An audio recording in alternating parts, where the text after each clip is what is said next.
ஆரம்பம் முதலே Iran Israel இடையிலான மோதல் என்பது மீண்டும் தீவிரமடைந்தது. அதைத் தொடர்ந்து ஏப்ரல் 8 முதல் நடைமுறையில் இருக்கக்கூடிய போர் நிறுத்தம் என்பது அதையும் தாண்டி மிகப்பெரிய ஒரு போராக இது உருவாருமா என்று உலக நாடுகள் மத்தியில் மிகப்பெரிய அதிர்ச்சியான ஒரு சூழல் காணப்பட்டது.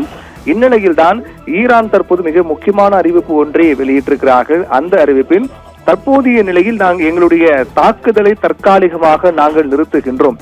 மீண்டும் இஸ்ரேல் லெபனான் மீது தாக்குதல் நடத்தினால் கண்மூடித்தனமாக நாங்கள் இஸ்ரேலை தாக்குவோம். அதே போன்று அதற்கு ஆதரவாக அமெரிக்கா வந்தாலும் கூட அமெரிக்காவுடைய ராணுவ நிலையில் இருக்கக்கூடிய நாடுகளை குறிவைத்து அந்த பகுதியை நாங்கள் தாக்குவோம் என்று ஈரான் பகிரங்கமான ஒரு எச்சரிக்கை விடுத்திருக்கிறார்கள். அதாவது தற்போதைய நிலையில் தாக்குதலை நாங்கள் தற்காலிகமாக நிறுத்துகிறோம். மீண்டும் இஸ்ரேல் லெபனானை தாக்கினால் கடுமையான ஒரு சேதத்தை இஸ்ரேல் எதிர்கொள்ளும் என்று ஈரான் எச்சரிக்கை விடுத்திருப்பது மிக முக்கியமான ஒன்றாக பார்க்கப்படுகிறது.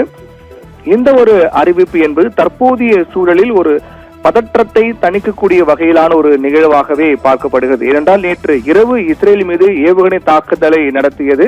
இதனால் பொதுமக்கள் பாதுகாப்பான இடங்களுக்கு செல்லுமாறு இஸ்ரேல் அரசு அறிவுறுத்தியிருக்கின்றது.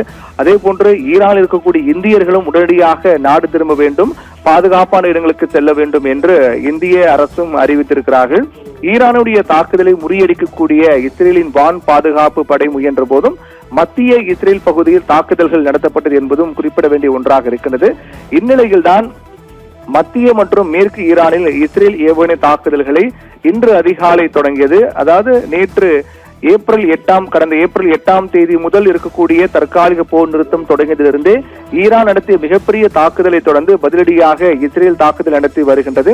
இப்படியாக இந்த போர் தொடங்கி இன்றுடன் கிட்டத்தட்ட 100 நாட்கள் நிறைவடைகிறது. சரியாக சொல்ல வேண்டும் என்றால் கடந்த பிப்ரவரி 28 என்றுதான் இஸ்ரேலும் அமெரிக்காவும் இணைந்து ஈரானுடைய உச்ச தலைவர் அயதுல்லா அலி கமேனி மற்றும் பிற மூத்த தலைவர்கள் கொல்லப்பட்டார்கள். இதையடுத்து போர் என்பது மிக தீவிரமாக நடைபெற்ற காரணத்தால் உடனடியாக அமெரிக்கா மற்றும் உலக நாடுகள் தலையிட்டு ஏப்ரல் 8 முதல் இந்த போர் நிறுத்தம் என்பது தற்காலிகமாக நிறுத்தப்பட்டது. இருந்தாலும் கூட ஹோர்முஸ் நீரிணை திறப்பதில் ஈரானுக்கு கெடுபிடிகள் மற்றும் லெபனானில் இருக்கக்கூடிய ஹிஸ்புல்லா அமைப்பினருடன் இஸ்ரேலின் மோதல் காரணமாக இந்த போரில் நிரந்தர முடிவு எட்டுவது சவாலாக இருந்து வந்தது.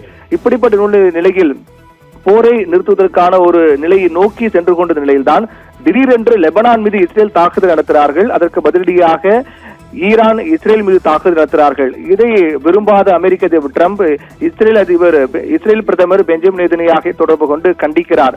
இது போன்ற தாக்குதல் ஏற்புடையது கிடையாது, நாம் அந்த நிபந்தனைகளை ஏற்பதை தவிர வேறு வழியில்லை என்று கண்டிக்கிறார்.